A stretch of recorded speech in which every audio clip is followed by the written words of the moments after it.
Brandon Lewis. Thank you, Mr. Speaker. In my comments today, I want to focus primarily on the impact for business and what this budget means for business and for growth. But before that, I just wanted to touch on one particular area outside of that, which is duty stamping on alcohol. In the Red Book, it does say that the Treasury is going to look towards moving forward with its consultation around duty stamping. I welcome that. I think it's a really important step. The wholesale industry estimates at the moment that the lost revenue to the Treasury through the lack of duty stamping on beer alone is in the region of £500 million a year, and potentially the same again from wine. And I think we need to look at beer and wine together, because what's very clear is that the two products are becoming competitors, and we can't treat one without looking at the other. And duty stamping on spirits, which is already in place, has not affected the sale of spirits in the industry, in the sense that spirit sales in this country have gone up by 8%. With the stamping on. And I think therefore it's a really important thing we can look at to plug another hole to rebuild some of the money that was wasted and spent by the previous government for the Treasury. It also will have that knock-on benefit, as so much of a budget does, to other departments and other areas, for the health industry, because the lack of that free, cheap alcohol that can be found in some small corner shops in some parts of our country who do not necessarily buy through the legal market and take advantage of some of the unduty paid alcohol that is then sold cheap to young people, we can cut that out as well. So it has a really big economic impact and a big health impact, and I welcome that move in the budget. Will my friend be aware? Yes. He may not be aware of this, but I've just been granted a Westminster Hall debate next Tuesday on precisely this issue, so I'm extremely grateful to him for introducing it in the main chamber. Congratulate my honourable friend on that debate, and I look forward to joining him hopefully on Tuesday to discuss the issue in more detail specifically. But no budget stands alone, and what I think is important about this budget is how it builds on the last couple of years, particularly for business. When we look at our economy and how we want to move forward and having an economy that grows and sees more jobs and more prosperity for all, it's really important to remember that we need to rebalance our economy and see growth in the private sector. So the moves for business are hugely important, and the move for corporation tax and the further lowering of the corporation tax and the speeding up of that process even is very, very welcome. It does open the door, make it very clear that our door is open for business, because it is when those private sector businesses grow that they need more staff, more employees, more money is earned, less is spent through the welfare state, and our whole economy benefits. And the change in the top rate of tax is also important now, getting rid of the 50% rate, because apart from the economic arguments that have already been rehearsed today, there's a psychological impact of that, a message that goes out to the high earners, the people who are business leaders and business owners, that we do value the work they do. And when people who aspire to get to that position are looking at it, they can see that they can work hard, develop their business, grow their business and benefit as well. Yeah, Does the Honourable not accept that, as well as giving them that possible incentive, it also gives them an incentive to spend more time on the golf course? I think that shows an absolute lack of understanding of how the business world and business leaders work. Yes. I'm grateful to my honourable friend, and does he agree with me that it does seem astonishing that the benches opposite don't seem to realise that it is the private sector, wealth generation and incentives that create the income to the Exchequer that enables us to pay for good, sound public services? I thank my honourable friend. He makes a very, very important and valid point. One of the important things that the government has done, I believe, is to bring in the enterprise zones. I appreciate I have an interest in this as chairman of the all-party group for enterprise zones and local group growth, but they are hugely important. In the New Anglia enterprise zone alone, we are potentially looking at around 2,000 extra jobs in the next couple of years, growing to potentially 15,000 in just one enterprise zone in the East Anglia region that is focused particularly on energy. And it was particularly pleasing to hear the Chancellor today explain how the government is particularly interested in and focused on one of the industries being energy, which has got a huge opportunity for growth, with around £50 billion worth of business available to companies along the coastline of East Anglia for this country. We have a whole energy offer and a proximity to the energy market that is almost unique.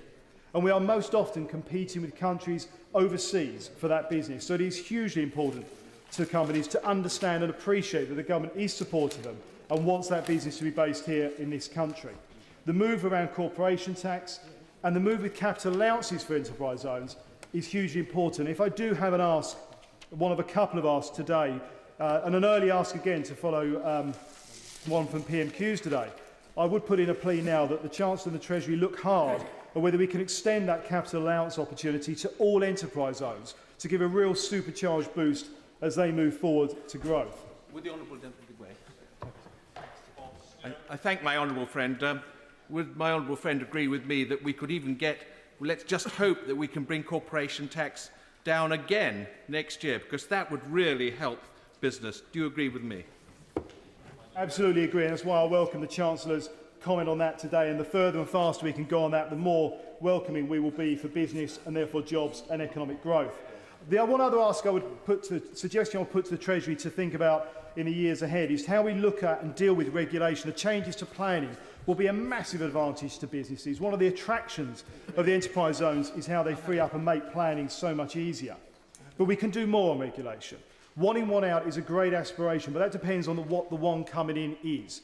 And I think there's a very strong argument of looking at the billions of pounds a year that business has to spend on dealing with regulations, and we target a value figure to cut the cost of regulations in this country.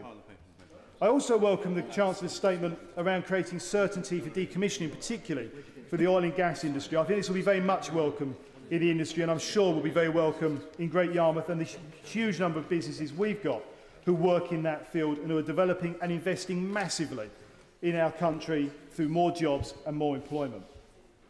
It further builds on the opportunities for the New Anglia Enterprise Zone. But to really see the benefit for business, we need to see strong, growing, improving infrastructure. And again, I appreciate the work that the government has done with the announcement last year of the dualling of the A11, which will really open up that corridor of economic growth right through East Anglia, Suffolk and Norfolk particularly. I put in a small plea now for something that the Norfolk and Cambridgeshire Members of Parliament are working together closely on, which is to open up the spine that the A11 joins, and that's the full dualling of the A47 from Great Yarmouth right the way through to Peterborough. That will just see further economic growth, and we will continue to put the case and build that.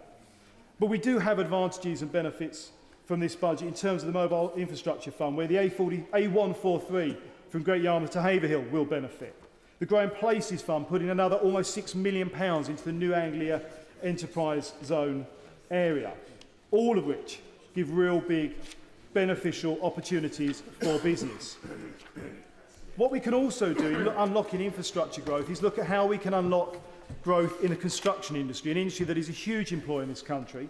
We need more homes and we need more infrastructure to be built. And we need to open up the ability to get people, employees and customers from their base to the marketplace.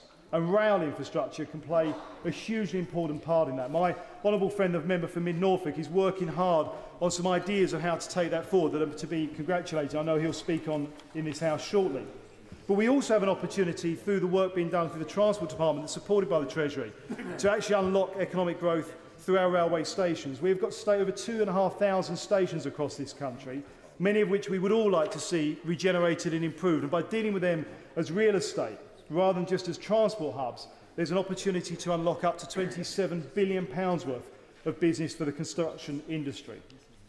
It's important that we see this kind of infrastructure develop and grow so that we can get people to the marketplace quicker, so that business can see that it can transport its goods and its products and its customers from their base to where they need to be quicker and faster.